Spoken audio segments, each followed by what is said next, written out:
Okay, so I'm here with Shawn from Aermec North America. We're going to have a quick chat about the CPS, or the capsule as it's also called. This, in my opinion, is a really good product. When we talk about innovation, this is one of the most innovative products that has come out across the board, any of the manufacturers. So a little history on this. Firstly, we had the NRP, which is the multifunction heat pump. A lot of my clients will be familiar with multifunction heat pumps. Then, as an add-on to that, we have introduced a lot of people to the WWB, the water-to-water booster, for generating domestic hot water or higher temperature hot water. And we normally use the source from the NRP. So the capsule is basically marrying all these technologies together. Exactly. Yeah, go ahead. Okay, how are you finding this in America? Are you finding the market is I presume it's popular? Yes, for sure. It might take a little bit more tutoring to get the point across.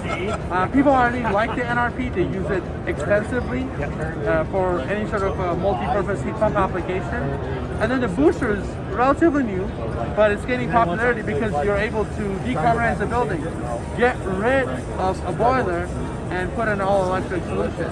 Now you have the NRP, you have the WWB, you marry them together, you introduce a unit that's super innovative. You're taking innovation to the next level. Absolutely. So good amount of tutoring, helping everybody with the design, making sure that they don't fall into any of the pitfalls, and have the keys to success. You have a good install. It really is great. And we found in January 2019 there was new building regulations, technical guidance document, Part L came into play. So as a consequence, we're all trying to get rid of fossil fuels.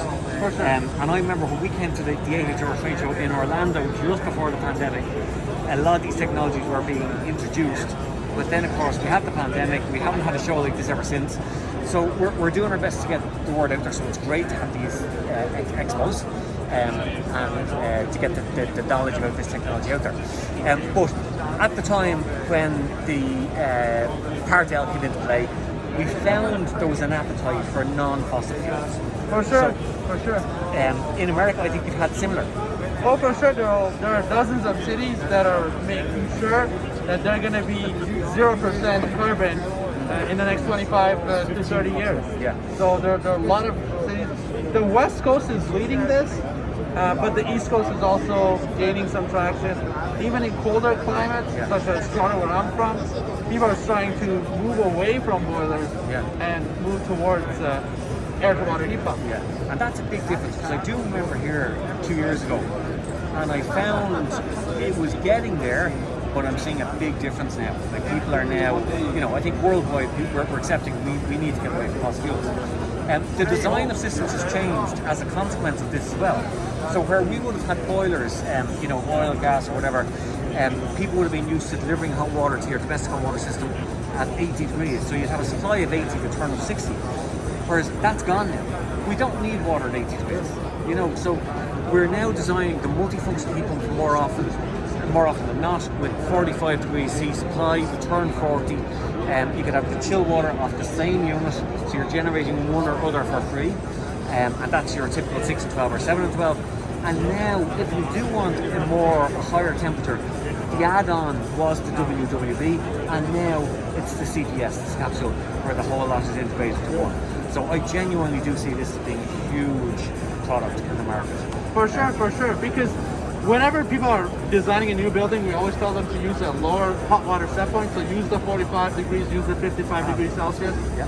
But if they have a retrofit and they have to use 80 degrees, like that's their limitation, they're not retrofitting the terminal units, they need 80 degrees, that's when the WWB comes in. So you remove the boiler, you put the booster unit, and then to feed the booster unit, you just use an air source heat pump outdoors. That's perfect. Yeah. Okay, so I think we're going to see a lot of change in the industry.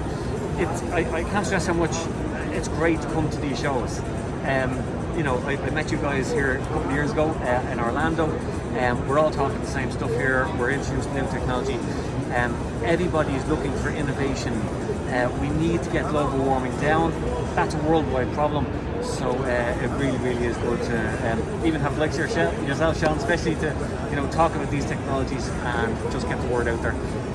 Everything we're trying to do is help each other get that global warming figures down. For sure. Awesome. Thank you very much, Shawn. Thank you, Peter.